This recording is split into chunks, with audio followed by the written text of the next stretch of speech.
Hey, it's Charlton from the Del Sol Quartet, and this is an Angel Island bonus episode from the interview we recorded with Sidney Chen of Volti.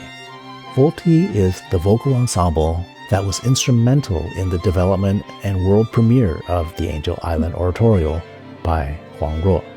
Sid is a bass baritone and artistic advisor to Volti, and I loved getting a chance to know him more personally and finding out about our shared backgrounds during our interview for Sounds Current. In this excerpt, Sid and I are discussing the nuances of Chinese language, phonetics, and coaching the ensembles through the text. One of the values of Del Sol is supporting our colleagues and collaborators, so we want to let you know that Volti has an exciting calendar of musical events planned for 2025, including a new commission from L.J. White with Left Coast Chamber Ensemble in January and February, and a program dedicated to environmentalism in music in June. We've linked both Volti and Sid Chen's websites in the episode description in your app.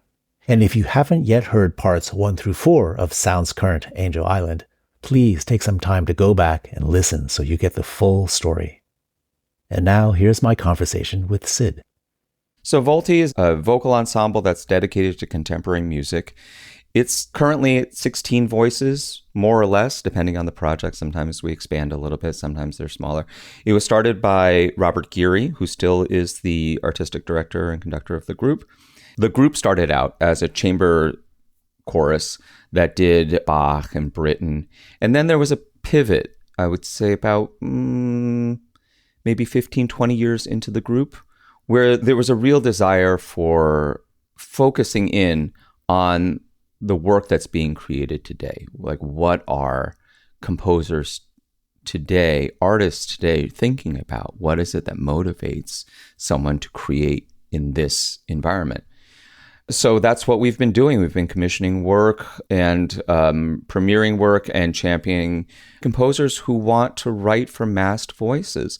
And this is unusual in the United States, or it certainly was when we started focusing on that. I think it's changed in the past 10 years. The road has sort of been paved, and there are more groups that are realizing that this is a fruitful path to go down. And so what we wanted to do was give American composers an instrument to work with, a high-level instrument that would allow for experimentation of what a group of voices together could do. So we wanted to give composers the opportunity to play in the sandbox. And that's been Volti's ethos this whole time of, let's just use this group as a chance to explore possibility. Whatever that means to you as a composer, we're willing to try it. We're game. That's cool. Actually, I know that this wasn't the first time you were singing in Chinese with the group. I don't know how much you had done in the past. The group has sung in Chinese in the past, not a lot. And that was, I'd have to look up the date, but probably 15 years ago, something like that. This was a much more substantial project in terms of language. But again, the singers were really game and open to the process. Well, I know you were heavily involved in helping them along with pronunciation and the background. What was the process like to develop the piece? Speaking specifically about the language part of it, there's this thing in choral singing where, for whatever reason, there are a lot of linguists who like to sing choral music. And so a huge amount of rehearsal time is often taken up with details of diction in German. How bright is that E vowel? How closed is the O vowel? This is a very common thing in choral singing, like the specificity of diction in German, Italian, what period of Latin, what country, is this French Latin, that sort of thing.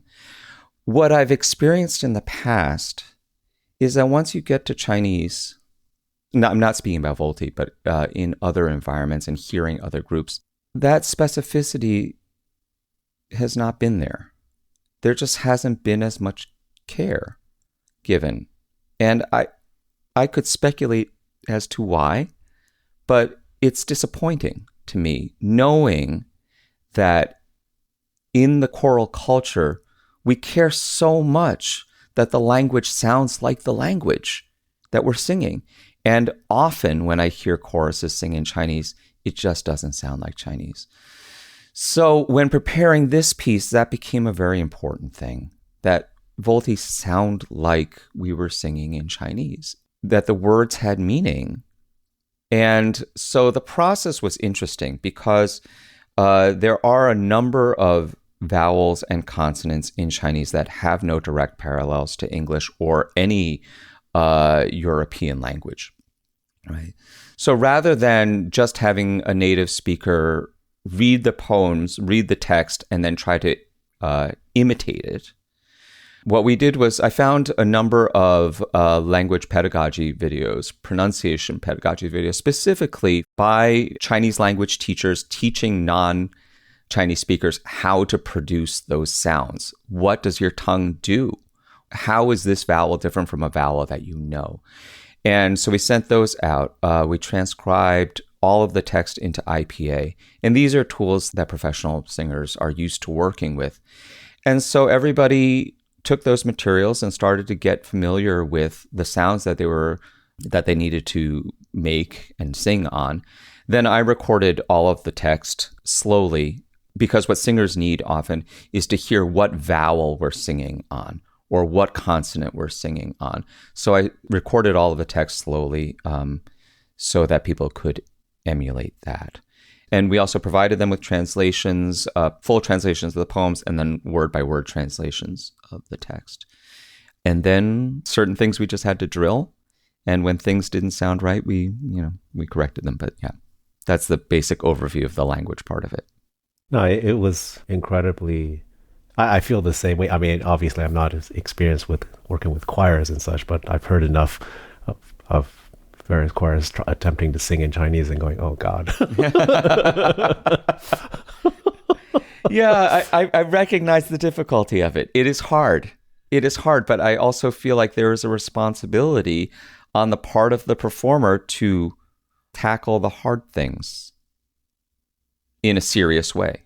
Yeah, I think some of it is the misleading quality of the pinyin system as well, because they see a letter that they recognize and they think it needs to go this way, and it's done in a completely different way. So right. It's very confusing. I had put together a whole pronunciation guide for the group, and I actually led with that point. You're going to see a bunch of consonants and vowels that you think that immediately trigger certain sounds in your mind, but they are not the right sounds. What you need to do is associate this letter with this other sound. It is a stand-in for a sound that is not the same as the sound that you have in your mind. You probably did too. I grew up with the Zhuing Fuhao, right? Mm-hmm, yeah. Which is a completely unrelated system, but then you don't make any mistakes like that. This is absolutely true. Absolutely true. But yeah, asking people to learn a whole new alphabet. Yeah, I mean, it's hard enough as it is. So, yeah. And pinyin works. It does. No, it works. Once you know how it works really well. It's just there is a significant learning curve to getting to how it works. So yeah, I always, I remember talking to other singers and saying that, well, at least you don't have to speak Chinese. Right. It's a lot more difficult to speak it because of all the tone inflections. Right, and I think that was actually, looking back on my notes preparing for this piece, I think the first line in my note to everybody was, the great news is you don't have to worry about tones while singing. Yeah.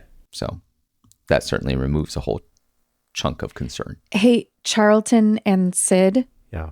I have a question. I have a sense of what tones are, but for our listeners, is there a 2-sentence explanation of what you mean by that? Oh, sure.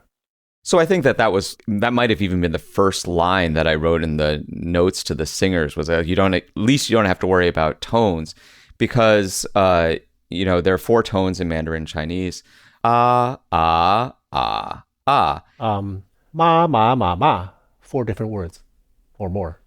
And when you put pitches onto those tones, you can't actually shift the pitch when you're working within a Western notational system, right? You can't actually shift the pitch off of the pitch that you want to sing. So when you're singing in Chinese, especially in a Western notational system, the tones go out the window, and a listener can, for the most part, determine what word you're singing based on context. This was very interesting when we worked with the Taiwanese group, Oh, yeah. Hmm. because all of a sudden, they were all native speakers. Yes. And it wasn't so much the pronunciation as the awareness that they had of every word. Yes. And so in particular, like that really fast section. Yeah.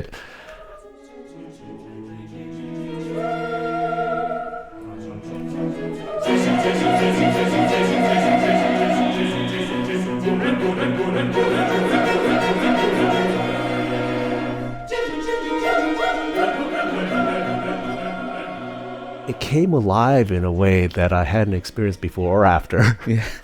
Because it's just like all of a sudden it's like every single word is like there's a passage where they're just going da, da, da, da, da, da, da, da, da, da, really fast, and each note a different word. Right. And even I don't really know what those words are, but all of a sudden I could feel like this sense, whereas it's a little bit more abstract.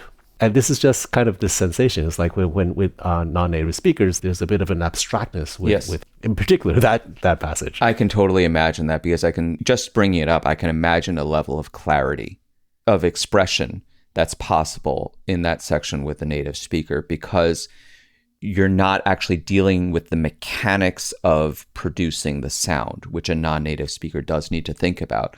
A native speaker can just translate that thought into the shape that their mouth needs to make, whereas a non-native speaker actually has to go through the process of taking a visual referent on the page and shaping and choosing to make a shape. So when it's fast stuff like that, those reflexes are much, much quicker with a native speaker. And they're also imbued with meaning. Right. And intention, which is, when you talk about abstraction, I think about vagueness. When you have a non-native speaker, you can get to an approximation of an emotion or a sense. But when you have somebody who truly understands every single word, then there's specificity, and the listener can perceive that. Yeah. They talked a lot about just like, I have to cry every night because the words are so sad. Oh my God, they're so sad. Yeah. Especially when you're like, this is a person who is, I just keep coming back to the individuality of these words, that there is a specific person who had a need to express an emotion, such a strong need to express this emotion, that they carved it into a wall. Yeah.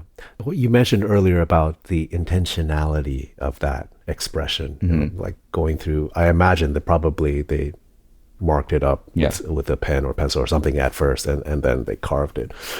But the amount of work and diligence and also skill to be able to pull that off. I think that there's an aspect of the beauty of the written word, which is specific to Chinese, and the importance that the culture places on the beauty of writing. And I think that the care that went into carving those words, I mean, very likely it was not the same person who carved it as who wrote it, right? But the care that went into carving those words shows just how much reverence there is, and how important it is within Chinese culture to visually reflect the beauty of the thought, that those things are connected, and that it's important that the visual representation of the thought is as complete as the thought itself. Okay, I have just a few short follow-up questions. Yep. And the first one is, did you grow up speaking Chinese? Yes. Well, that's a long story, but so the question is, did I grow up speaking Chinese? Mandarin Chinese was my first language, actually. It was the language that we spoke at home when I was growing up. And the story, whether or not it's true, I don't know if it's apocryphal, but the story is that I learned English from watching Sesame Street. I don't know if that's for real, but the truth of the matter is that I did speak Chinese, Mandarin Chinese, with my parents and with my grandmother and my grandparents who were living with us. there was a point, as I think a lot of diaspora Chinese experience, where since your education is not in Chinese, you simply stop developing in that language. You stop developing as a person in that language. For me, Chinese became a language of childhood, where I was able to express very basic needs about temperature and, hunger and things like that. Very simple things. And as I became an adult, I became very aware of how limited my ability to express my adult self was in Chinese, because I simply didn't have the vocabulary. I didn't have the education. I didn't know how to express things that were emotionally nuanced or anything about politics or anything like that. So when I was in my 40s and I started to see that this language barrier was actually a barrier of communication with my parents and my family, of just like not being able to genuinely express ourselves because I didn't have the words, nor did I know the words, even if they said them, to be able to communicate as adults. At that point, improving my language ability became a priority in my life. So I went and I did a 2-month immersion program. It was in an American, university environment, where I went to Middlebury, Vermont, and spent 2 months with like 100 people speaking only Chinese and reading and writing. And that was another big thing, was literacy. Especially with Chinese diaspora, a lot of us come out illiterate. It just takes so much work to learn the writing system. So at the same time that I was in this program, it wasn't just for the oral language skills, but also to become literate. That became an important thing to me. And that remains an important part of my life, of just constantly trying to improve my language skills so that I have a better understanding of my family's history, my family's worldview, and also the worldview of people in China, people in Taiwan, to be able to listen to Taiwanese political podcasts and understand what their perspective is on the situations, to listen to Chinese podcasts that are about individual people's personal lives and how they experience life in China. Those are all valuable things to me, and that has taken quite a lot of work. And that has it's only because that I've prioritized the language study that is the case. Oh, I'm impressed. I'm envious too. That's awesome. It's really enriched my life a lot. Actually. I know how much work that is, and you're telling a story. It's like, oh yeah, I know. It's a very common story. What's for me, what was fascinating is like when I got to college, I met people from Taiwan. Mm-hmm. And all of a sudden, the language became alive. It wasn't a childhood language anymore. Yeah. It wasn't a language that I only spoke to my parents' friends with. Yeah. And all of a sudden, it was like trying to learn, more common lingo and slang and all this stuff that they were using. It's like, what does that mean? Yeah. And it's like, I think during that period, my Chinese became alive again. Yes, yeah. Well, I think that's, so the complement to that is that when I went to Middlebury, it was the first time in my life that I heard people refer to me with my Chinese name, call me by my Chinese name, that were not people who were related to me. So that had always been a private realm name, right? A childhood private realm name. And suddenly it had to represent an adult me that wasn't able to express the adult me. And that was really weird, this weird dichotomy of like this name that represented me, but in my own mind only represented a certain part of me.